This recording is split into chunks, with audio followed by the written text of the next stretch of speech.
Purdy will not play against the Saints. It's a left shoulder injury along with some toes not feeling great. That means Mac Jones going to get the start tomorrow and potentially beyond week 2. The Morning Buzz is brought to you by One A Day. All right, let's break it down. What does it all mean? NFL insider Jeremy Fowler joining the program. What more can you tell us about Purdy's injuries? Gee, the 49ers are looking at this as week to week. So he's got the toe issue, the shoulder issue. The toe is considered a little bit more of a problem. So it's not a slam dunk next week either, but they're just going to see how he feels. He ruled out this week. Going to let him progress. It's going to be Mac Jones time this weekend. Now, that's interesting because the 49ers looked at him hard in the 2021 draft, 3rd overall. They considered drafting him, didn't happen. Now, Mac Jones gets his first chance to operate Kyle Shanahan's offense. So San Francisco hopes that's a short-term thing. Brock's working his way back, doing a nice job with his rehab, but out for this week. Not a slam dunk for next week either, but they're hopeful. It's the Saints, it's the Cardinals, and I believe the Jags next up for the 49ers. Obviously early in the season, maybe Mac Jones can keep them afloat. Purdy not the only injury from week 1. What's the latest on James Cook's status tomorrow? James Cook had a little bit of a hammy, but he's good to go. He was limited early in the week, but he perked up. That was really just a tightness issue, not a full-blown hamstring injury or tear. So he's going to get to tote the rock for the Bills, feeling good, no issue there. The bigger issue is Ed Oliver, defensive line. He's out. So the Jets are happy about that, but they're going to have to deal with James Cook. He's going to be in the lineup, good to go. Then you have Xavier Worthy. His chances to play are slim. He's considered doubtful for this weekend's game against the Eagles, but he's perked up a little bit. Looked pretty good in practice on a limited basis, coming on the field on that shoulder issue. Didn't have to wear a big brace on that shoulder during Friday's session. So, look, he's going to get to avoid injured reserve. That's the positive. He should be back in the next few weeks. They're just trying to get all their playmakers on the field. Rashee Rice will be back eventually as well. And you got Jalen Waddle. So he was a little banged up earlier in the week, but he is good to go. Head coach Mike McDaniel confirmed that Waddle will be in the lineup. They're trying to get Tyreek Hill and Waddle going now. Ugly game against the Colts last week, but Waddle's really a guy who developed a lot of chemistry over the years of Tua Tagovailoa, but especially this camp. They were really cooking before they started to struggle in week 1, so they're hoping that Waddle gets back on it. He is healthy, good to go. A get-right game against the Patriots. The Patriots, a team that Waddle had 8 catches, 144 yards, and a touchdown against. Jeremy Fowler is back. So too is last year's Super Bowl rematch. It's the Chiefs. It's the Eagles. The Chiefs trying to avoid an 0-2 start. What are you hearing about their game plan without Xavier Worthy? Gee, Xavier Worthy made some progress this week. He almost got back in the lineup, but they're going to play it safe. He's doubtful for this game. So they're going to go with some old reliable options. Hollywood Brown, Juju Smith-Schuster, and then the newbie Tyquan Thornton that they acquired this offseason will play a role. He could be a deep threat for Patrick Mahomes. The Chiefs do feel like they can make some progress despite being depleted at receiver, because the Eagles have been sort of shuffling around that cornerback 2 spot with Adoree Jackson, the journeyman, going to get the start again. Struggled a bit last week, so the Chiefs are hoping they can take advantage. And they know in this kind of matchup they have to run the ball well.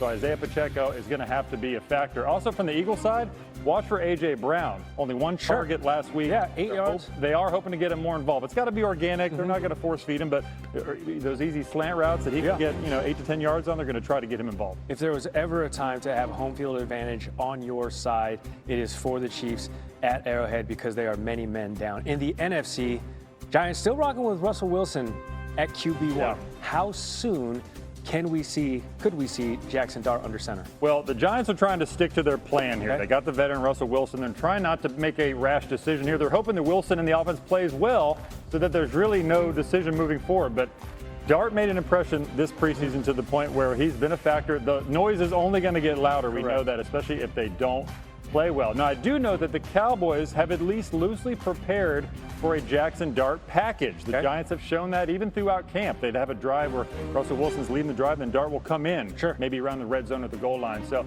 could be a factor where they maybe try to get him the game. Dallas is at least prepared for that, but they've mostly prepared for Russell Wilson. Yeah, it's first-round draft capital, and everybody knows that the fans and the media in New York are relaxed, they're calm, they're welcoming, they're understanding. No big deal at all. Jeremy Fowler with the latest this morning. It is a Friday staple here on Get Up. It's Who You Got. Joe Fortenbaugh will take us through the gambling angle, and then my crew at the desk will give you the preview on the game. Let's start with the Super Bowl rematch, Fortenbaugh. Chiefs are getting 1.5 taking on the Eagles. Who you got? We'll take Kansas City plus the 1.5. It's a 3.5-point flip since last Friday when it was Kansas City -2, but that's what'll happen after the Chargers game. Mahomes in his career 19-4 when coming off a loss. I still have big questions about that Philadelphia defense. They gave up 5.5 yards per play last week against Dallas, albeit no Jalen Carter, but you're on the road. You won't have the crowd noise supporting you here. We like the Chiefs. He likes the Chiefs. Let's bring it to the desk. And Bart, what's the one key element you're watching for in this game?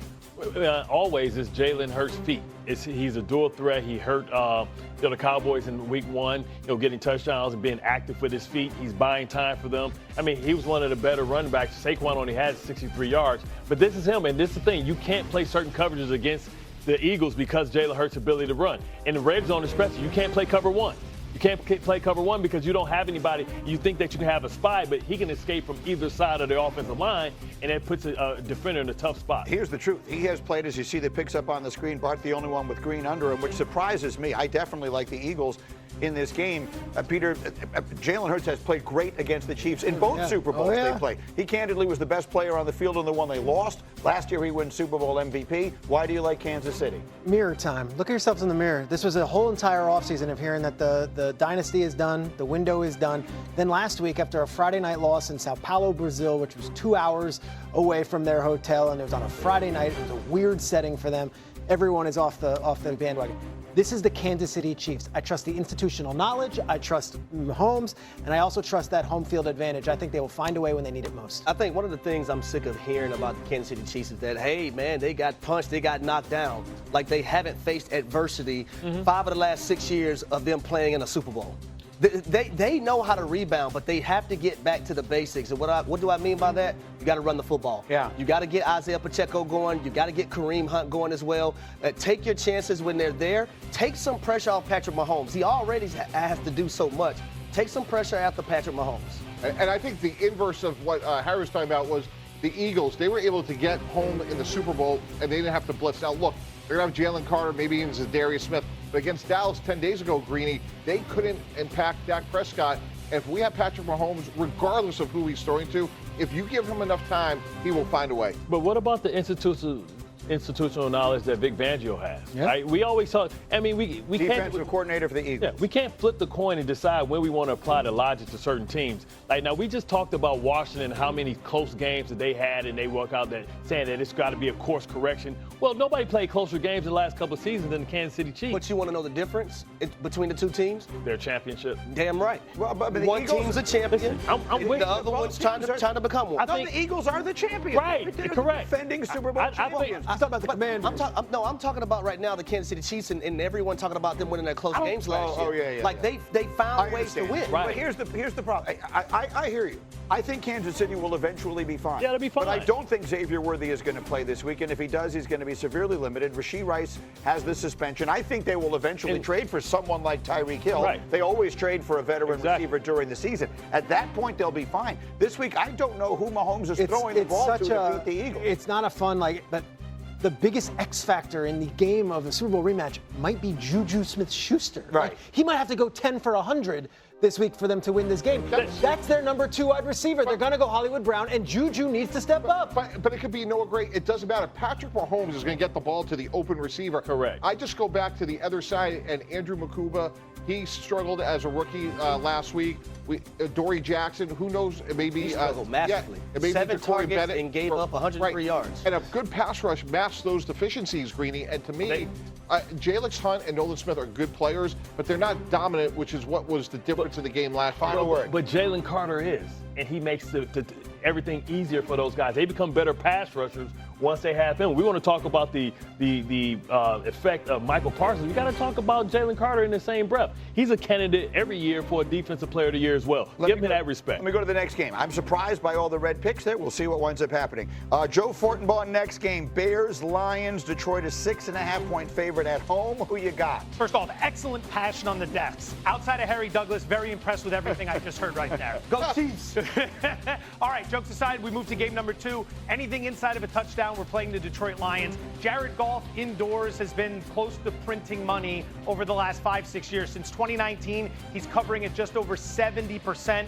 That's where the game will be played this weekend. How much can we actually trust Chicago? It's a short week for a rookie coach with a quarterback who in his career, short career albeit, 0-3 when playing on the short week. People keep talking about Ben Johnson. He has knowledge of the Lions. He has the ability to take advantage of that. Maybe, but will his team execute? That's the problem there. The cornerback depth for the Bears is a problem as well. We laid the 6.5 with Detroit. And everyone here is going to agree as we will get our picks up on the screen immediately. Everything. The Bart Scott Senior, everyone will be happy back home. I just had to, but I can see where the institutional knowledge that Ben Johnson has isn't so much about the offense. I mean, about the Bears, the Lions offense.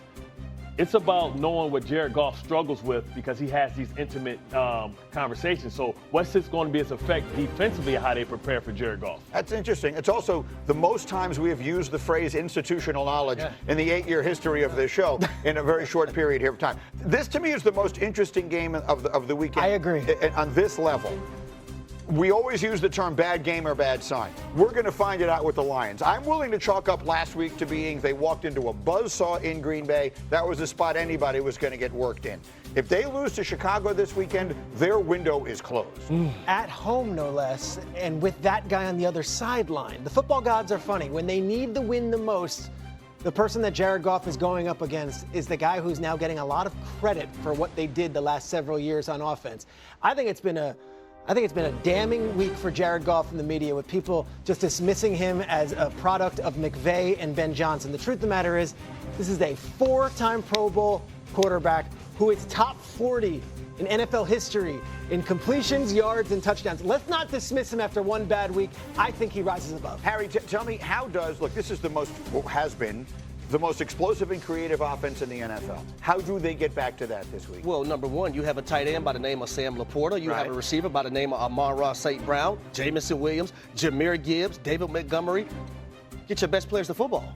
You find and create ways. That's your job as an offensive coordinator. Well, if you got to create stats, motion, shifts. Now, it's better that they're going to be at home versus being on the road because you could do a lot more motioning, a lot more shifting. But also, part of your job as an offensive coordinator and a play caller is putting your players in the best positions to have success. That was not the case in week 1 for the Detroit Lions, and it's a shame because they have playmakers across the field. And the foundation of this Detroit Lion offense, and I worked both with Dan Campbell and Ben Johnson in Miami, they want to run the ball, heavy play action, and get the ball down the field. And the only concern I really have is about Tate Ratledge and Christian Mahogany. Those are 2 new interior players for the Detroit Lions. Where I thought they lost the game last week, Greedy, was the firm pocket that Jared Goff has known so well was gone. It wasn't about Ben Johnson. It was about Green Bay winning the line of scrimmage. I think that they're at home. I think they'll capture the line of scrimmage. And if you remember what Rex said on Sunday Countdown last week, he thought David Montgomery was going to have a big game. I think that happens this week against the Bears, and they get back on track. The run game is most important, though. Let me do one more. We got the Seahawks and the Steelers. Last week was the Rodgers revenge game. This week is the DK Metcalf revenge game. I've got the Steelers a 3.5-point home favorite. Joe Fortenbaugh, who you got? Like the dog here. Give me Seattle plus the 3.5. Couple things to keep in mind. First, look at the total, also known as the over-under. 39.5 for this game, lowest of any game in week 2. What is that telling us? The books are telling you priced to be a low-scoring affair, which means the 3.5 we're going to have in our pocket with Seattle, all the more valuable. Mike McDonald used to be the defensive coordinator in Baltimore. What does that tell us? Institutional knowledge of how the Steelers play offense. So keep in mind, this Seattle defense was on the field 37 minutes against the Niners, only gave up 17 points. That's going to be the key. McDonald's defense, we like the dog here. That phrase is now banned. We're not using, no matter what we discuss in this conversation, we're not using the phrase institutional knowledge. All right, Bart, help me. I watched Aaron Rodgers destroy the Jets last week, and then I've spent an entire week sitting at this desk with people telling me how outstanding he wasn't and how the Jet defense played into his hands and all the rest of that. What is Rodgers, what did you see, and what's he going to do Sunday? I saw a guy that was a quick decision maker. I thought a guy that was able to take control and manage the game. He knew that he can attack Brandon Stevens, and he continued to go to the well until it was dry. He's a guy that looks a lot more mobile. He didn't have to rehab last season. He was on point, pinpoint. And listen, I got these reports, before about what people said that he looked like, in Pittsburgh. Now, this offensive line isn't great. He's going to have to take some hits. But we know if you show your cards too early, caught the Jets with 12 men on the field. He does all the little things that great quarterbacks do to manage the game, even though Tannenbaum hates him. we're witnessing institutional contradiction. Bart's picking Seattle and going on about Aaron Rodgers here. Aaron Rodgers can play well and they can still lose. I am interested in that. Is that impossible? Why? Okay, let's get everyone. It's hard to play in Seattle and travel all 6 hours. You're right. You pointed that out. I was like looking. I didn't even in my head because of the conversation we had this morning. I was sure you were picking the Steelers. It's not because I don't think that Aaron Rodgers is not going to play well, but listen, it's hard to travel 6 hours across the country, play at a different time schedule, and play in that ruckus crowd. One of the biggest. But you're picking the team that's traveling the 6 hours. Games in Pittsburgh.